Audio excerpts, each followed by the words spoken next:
If I had $1 for every time I told my kids to pick up their stuff from the floor, I'd be a millionaire now. These hooks will look great even with nothing hanging on them. The first thing we're going to do is we're going to measure our dowel. Then we're going to take the miter box, put the dowel in it and use a handsaw to cut it to length. The reason why we use a miter box is to get a perfectly straight cut.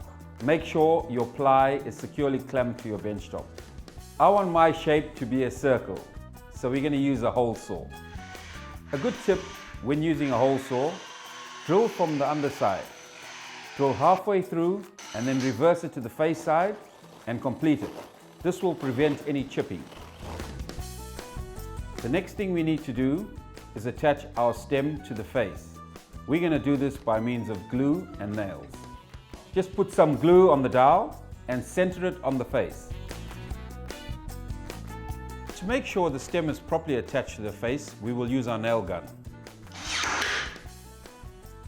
We're going to drill a hole through the center of the hook. This will allow us to screw it into the stud. This will make it really simple to fix to the wall. We're going to fill in the holes for the nails and we're going to use a bit of putty. Once our putty is dry, we're going to give it a quick sand and our first coat of paint. I'm going to do 2 coats of paint. To make it easier, I'm going to do one now and one when it's fixed on the wall. You can paint your hook any color you wish.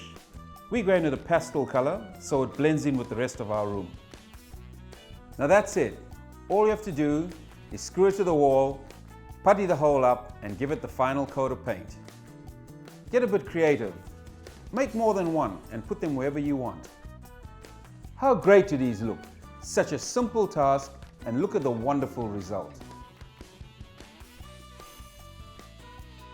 Check out the Bunnings website for step-by-step instructions and all the tools and materials you'll need, or you can keep watching for more DIY projects and ideas.